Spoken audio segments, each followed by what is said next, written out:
The long, cold winter was gone at last. At first, the cold nights went away slowly. Then suddenly, the warm days of spring started to come. There was new life again in the earth, and things started to grow and come up. For the first time, green corn plants began to show. They pushed through the soil and could now be seen above the ground. After the long winter months, the crows, the big black birds, were hungry. And when they saw the little green plants, they flew down to eat them. Old Mother Rigby tried to make the noisy and hungry birds go away. They made her very angry. She did not want the black birds to eat her corn. She wanted it to grow, so that she herself could eat the corn. But the birds would not go away. So, early one morning, just as the sun started to rise, Mother Rigby jumped out of bed. She had a plan to stop those black birds from eating her corn. Mother Rigby could do anything. She was a witch, a woman with strange powers. She could make water run uphill, or change a beautiful woman into a white horse.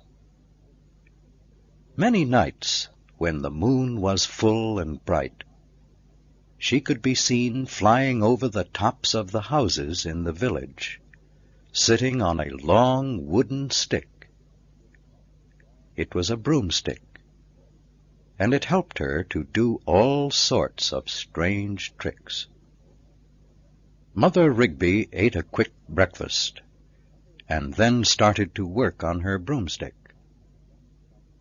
She was planning to make something that would look like a man. It would fill the birds with fear and scare them from eating her corn, the way most farmers protect themselves from those black, pesky birds. Mother Rigby worked quickly. She held her magic broomstick straight, and then tied another piece of wood across it. And already it began to look like a man with arms. Then she made the head. She put a pumpkin, a vegetable the size of a football, on top of the broomstick. She made 2 small holes in the pumpkin for eyes, and made another cut lower down that looked just like a mouth. At last, there he was. He seemed ready to go to work for Mother Rigby and stop those old birds from eating her corn. But Mother Rigby was not happy with what she made. She wanted to make her scarecrow look better and better, for she was a good worker. She made a purple coat and put it around her scarecrow, and dressed it in white silk stockings. She covered him with false hair and an old hat, and in that hat she stuck the feather of a bird. She examined him closely, and decided she liked him much better now, dressed up in a beautiful coat with a fine feather on top of his hat. And she named him Feathertop. She looked at Feathertop and laughed with happiness. He is a beauty, she thought. Now what? She thought, feeling troubled again. She felt that Feathertop looked too good to be a scarecrow. He can do something better, she thought, than just stand near the corn all summer and scare the crows. And she decided on another plan for Feathertop. She took the pipe of tobacco she was smoking and put it into the mouth of Feathertop. "Puff, darling, puff," she said to Feathertop. "Puff away, my fine fellow. It is your life." Smoke started to rise from Feathertop's mouth. At first it was just a little smoke, but Feathertop worked hard, blowing and puffing, and more smoke came out of him. "Puff away, my pet," Mother Rigby said with happiness. "Puff away, my pretty one. Puff for your life, I tell you."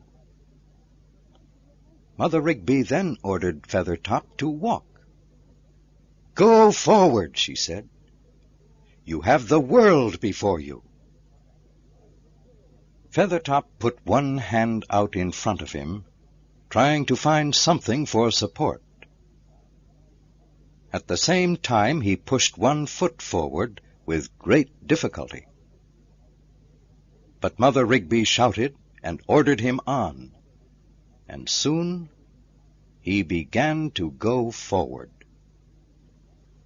Then she said, "You look like a man, and you walk like a man. Now I order you to talk like a man." Feathertop gasped, struggled, and at last said in a small whisper,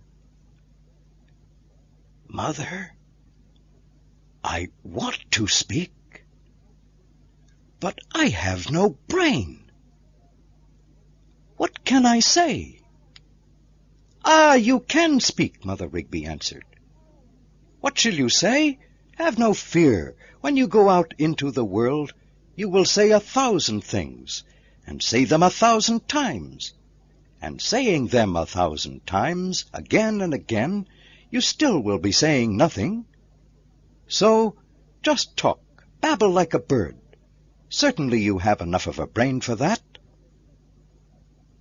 Mother Rigby gave Feathertop much money, and said, "Now, you are as good as any of them, and can hold your head high with importance."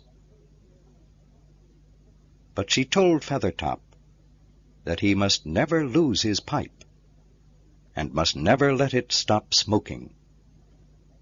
She warned him that if his pipe ever stopped smoking, he would fall down and become just a bundle of sticks again. "Have no fear, Mother," Feathertop said in a big voice, and blew a big cloud of smoke out of his mouth. "On your way," Mother Rigby said, pushing Feathertop out the door. "The world is yours, and if anybody asks you for your name, just say Feathertop, for you have a feather in your hat, and a handful of feathers in your empty head." Feathertop found the streets empty, but later he walked along one of the busy streets in town, and many people started to look at him. They looked at his beautiful purple coat, and his white silk stockings, and at the pipe he carried in his left hand, which he put back into his mouth every 5 steps he walked. They thought he was a visitor of great importance. "What a fine, noble face," one man said. "He surely is somebody," said another, "a great leader of men." As Feathertop walked along one of the quieter streets near the edge of the town, he saw a very pretty girl standing in front of a small red brick house. A little boy was standing next to her. The pretty girl smiled at Feathertop, and love entered her heart. It made her whole face bright with sunlight. Feathertop looked at her, and had a feeling he never knew before. Suddenly, everything seemed a little different to him. The air was filled with a strange excitement. The sunlight glowed along the road, and people seemed to dance as they moved through the streets. Feathertop could not stop himself, and walked toward the pretty, smiling young girl. As he got closer, the little boy at her side pointed his finger at Feathertop and said, "Look, Polly, the man has no face. It is a pumpkin." Feathertop moved no closer, but turned around and hurried through the streets of the town toward his home. When Mother Rigby opened the door, she saw Feathertop shaking with emotion. He was puffing on his pipe with great difficulty, and making sounds like the clatter of sticks or the rattling of bones.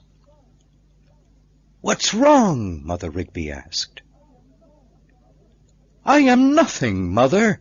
I am not a man. I am just a puff of smoke. I want to be something more than just a puff of smoke." And Feathertop took his pipe, and with all his strength smashed it against the floor. He fell down and became a bundle of sticks as his pumpkin face rolled toward the wall. "Poor Feathertop," Mother Rigby said, looking at the heap on the floor. "He was too good to be a scarecrow, and he was too good to be a man. But he will be happier standing near the corn all summer and protecting it from the birds. So I will make him a scarecrow again."